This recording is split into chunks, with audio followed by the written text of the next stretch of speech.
Marszałek Szymon Hołownia jest naszym gościem. Dzień dobry po raz drugi. Po raz drugi. Dzień dobry. Dzień dobry. Widzę, że z taką rewerencją zwracasz się do marszałka. Pan marszałek robi świetną robotę. No tak, tak. Jestem z niego dumna. A ja też oczywiście, ale zacznę od pytania, które niejako wynika ze sposobu, w jaki pana marszałka przedstawiłaś.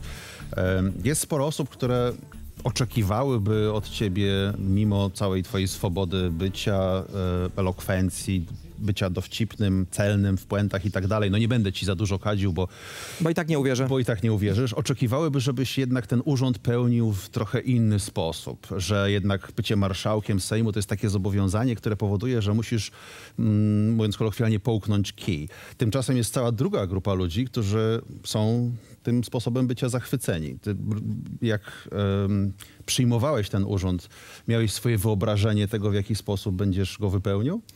Nie, ja po prostu, to już powiedziałem, tam któryś z posłów, chyba poseł Błaszczak, zgłaszał jakieś kłopoty ze sposobem prowadzenia przeze mnie obrad. Powiedziałem, że ja po prostu inaczej obrad nie będę prowadził i nie umiem prowadzić. Jesteś sobą w tej Jestem roli. sobą. Nie mam takich momentów, w których wychodzę z siebie i przemyśliwuję teraz, jaką pozycję zajmuje marszałek Hołownia, jaką powinien zająć. Robię to tak, jak potrafię, tak, jak wydaje mi się, że się powinno to robić. To, że się to niektórym podoba, a niektórym nie podoba, jest rzeczą absolutnie normalną. To by była tragedia, gdyby się wszystkim nie podobało albo wszystkim podobało, bo to by znaczyło, że coś jest nie tak i albo mamy jakiś rodzaj dyktatury, albo wojny, albo jeszcze jakieś inne nieszczęścia.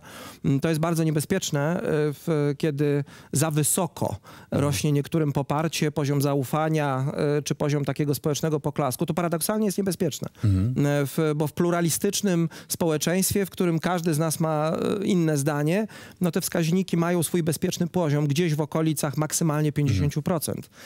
Więc ja jestem też na to skazany, że część będzie krzyczała, że ja tutaj zamieniam parlament w show, inni będą mówili, że jeszcze jest za mało takiego ludzkiego faktora.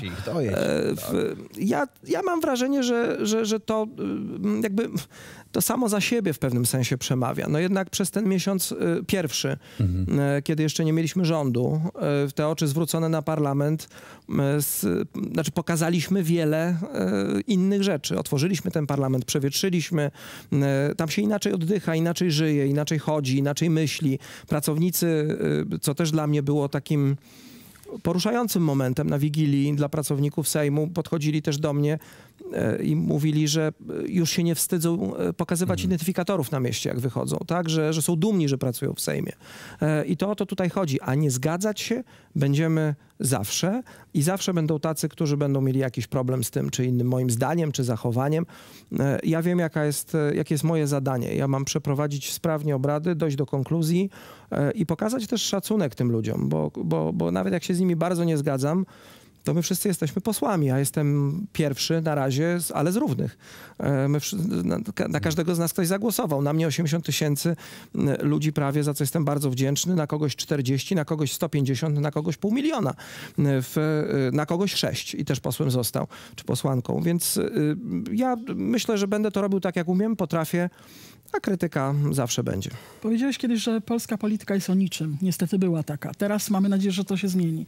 Boisz się tego momentu, kiedy skończy się to show, którym się nie podoba, a zacznie się prawdziwa praca, nieustanna praca nad ustawami? To jest praca już teraz. To myśmy przecież w ciągu tego pierwszego posiedzenia Sejmu uchwalili naprawdę sporo ustaw. Podjęliśmy mnóstwo uchwał. Wybraliśmy mnóstwo ważnych organów państwowych, Państwową Komisję Wyborczą, nową Rzeczniczkę Praw Dziecka, na co tak długo czekaliśmy. Odblokowaliśmy poprzez wybór pani Karoliny Bućko tą Państwową Komisję do Spraw Pedofilii, która była przecież zablokowana przez ostatnie wiele miesięcy i nikt z tym nic nie robił. Więc ta praca, teraz idzie budżet przez Sejm. To jest najważniejsza ustawa, która wymaga bardzo dużej koncentracji. A kłopot, z którym się mierzymy, jest taki, że nasi poprzednicy zhakowali państwo. Że doszło do czegoś, czego wcześniej jeszcze nie było, mimo że zmieniały się te systemy władzy. Ktoś włamał się do samego systemu i zainfekował go wirusem. W tej chwili mamy dylematy kosmiczne, których nie powinniśmy mieć. Tak? Jeżeli ja mam teraz 2 posłów, którzy, to jest sprawa głośna, mamy w Sejmie, którzy zostali skazani wyrokiem prawomocnym, wcześniej niezgodnie z prawem ułaskawieni przez prezydenta, który wychodził z założenia, że może ułaskawiać również osoby nieprawomocnie skazane, ale teraz odwołanie oni wysłali do Izby, która zdaniem wszystkich sądów, które z nią pracują, nie jest sądem. Więc poziom zagmatwania, z którym my tu pracujemy, jest koszmarny. Na przykładzie mediów publicznych też to było widać. Rozplątywanie tych supełków zajmie lata. Oczekiwanie, że to się stanie w ciągu tygodni albo miesięcy, jest oczekiwaniem bardzo na wyrost. Wiem, że ludzie włożyli... Słuchajcie, tu się stało coś niezwykłego w Polsce. Dzięki ludziom. To nie był żaden cud. Zobaczcie, gdzie sprawy poszły na Słowacji, gdzie poszły w Holandii, gdzie, nie daj Boże, za chwilę pójdą w Stanach. W którą stronę kręci dzisiaj świat. A u nas 74% frekwencji, zmiana w zupełnie drugą stronę. Zmiana w stronę bezpiecznej, silnej Polski tutaj, w tej części Europy, gdzie no nie ma się co łudzić, sytuacja geopolityczna prosta nie jest, bo wojna na Ukrainie, nie chcę powiedzieć za dużo, ale no jest daleka od bycia wygraną przez stronę ukraińską i to powinno budzić nasze, może nie obawy, ale przede wszystkim naszą chęć do działania i do skoncentrowania się teraz na najważniejszej rzeczy, jaką mamy wspólnie do załatwienia, czyli na bezpieczeństwie, a nie na jakichś partyjnych przepychankach czy wojenkach. Chciałem cię zapytać o twoje osobiste koszty twojej nowej roli, bo masz 2 dzieci, masz żonę, która ma swoją karierę wojskową. Pytanie, jak Ula, na którą jak mniemam spadło dużo więcej obowiązków, odkąd rzadziej bywasz w domu, sobie radzi w tej sytuacji, jakim jest dla ciebie wsparciem. I ty, czy masz przestrzeń na to, żeby tak naprawdę być ojcem, mężem, żeby zajmować się swoim domem? I Ula jest ogromnym wsparciem, to znaczy bez niej, bez jej wyrozumiałości, takiego poświęcenia, no to by się nie spięło i dziewczynki płaciłyby dużo większe koszty. Kłopot polega na tym, że my oboje nie mamy normalnych prac. Nasze prace są nienormalne. Ula wróciła do latania normalnie? Tak, Ula lata normalnie, służy przecież na parze dyżurnej, zmieniła też lotnisko, na którym pracuje, więc to są strasznie trudne momenty, bo no wiecie, jaka jest sytuacja też międzynarodowa, ile się wymaga teraz od żołnierzy, zwłaszcza tych będących na pierwszej linii. To jest bardzo odpowiedzialna służba, bardzo trudna, no i czasami bywa nam naprawdę bardzo ciężko. Staramy się robić, co możemy, żeby to spiąć i żeby dziewczynki Ela, Mania miały jak najwięcej nas i w jak największej intensywności. Ula, jak tutaj wraca do domu, no to całą siebie, wszystko oddaje po prostu, żeby tak było. Ale to nie jest proste i mówię też o tym bez żadnej kokieterii. Mam nadzieję, że one czują, że bardzo je kochamy, że wiedzą, że zawsze z nimi jesteśmy. Mała Ela już się przyzwyczaiła, że jak ja się już ubieram, to ją do pracy jest i przyjmuje to, że mama do pracy, tata do pracy, że to jest wszystko w miarę normalne.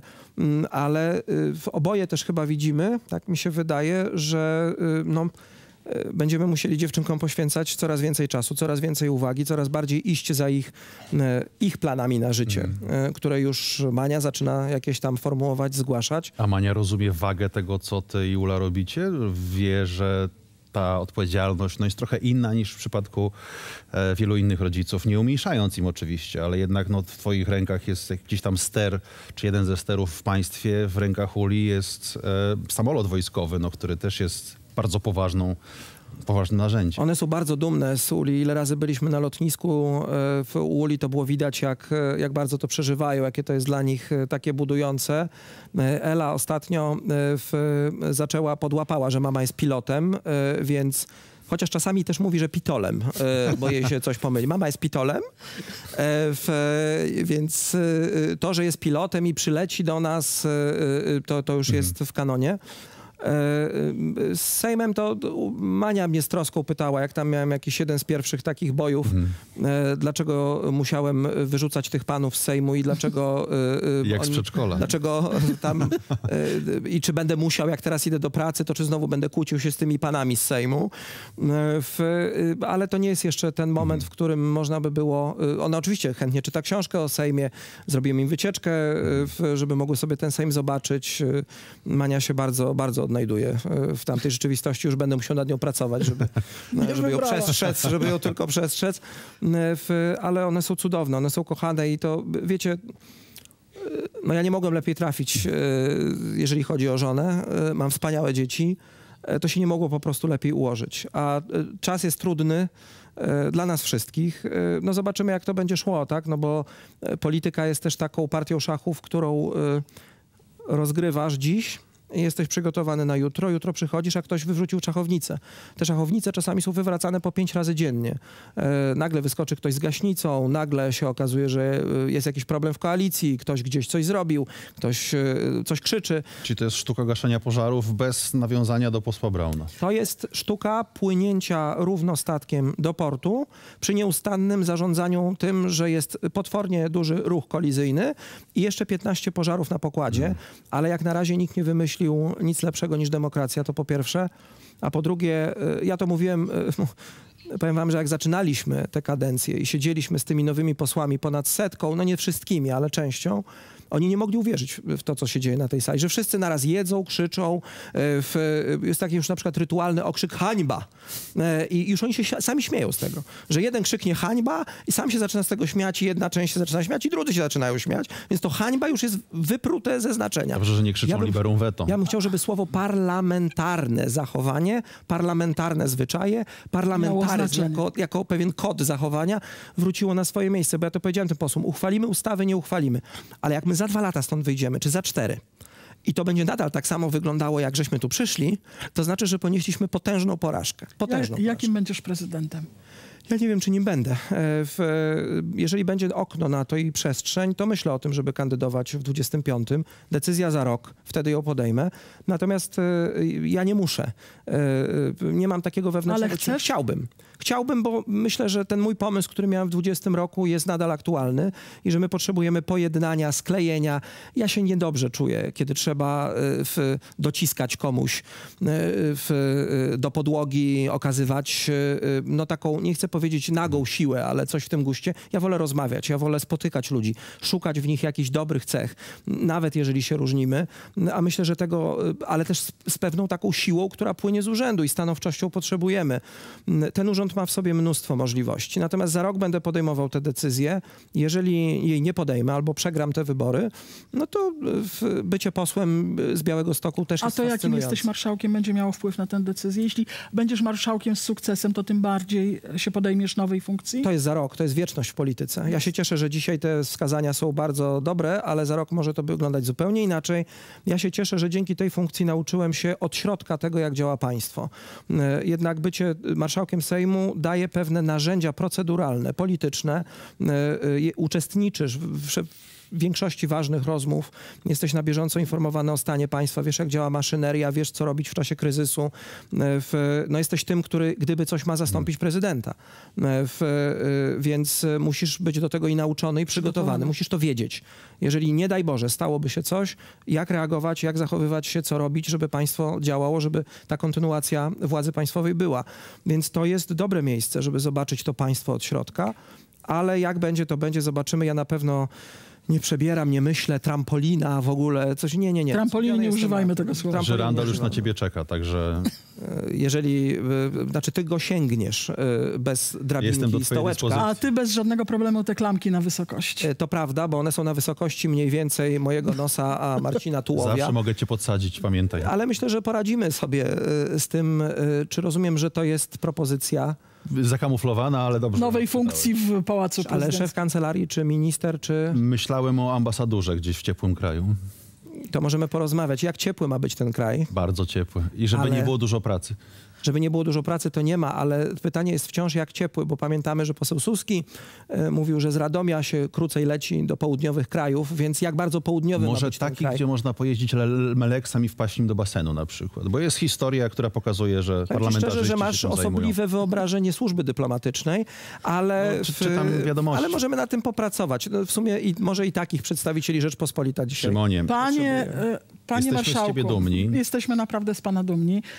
Mamy dla pana prezent i niespodziankę. Spełnimy szybciej marzenia i potrzeby Sejmu niż... Na wszelki wypadek zamówiliśmy razem z Paragonem, żebyś mógł oddać, jak ci się nie spodoba. Już się boję. Nie.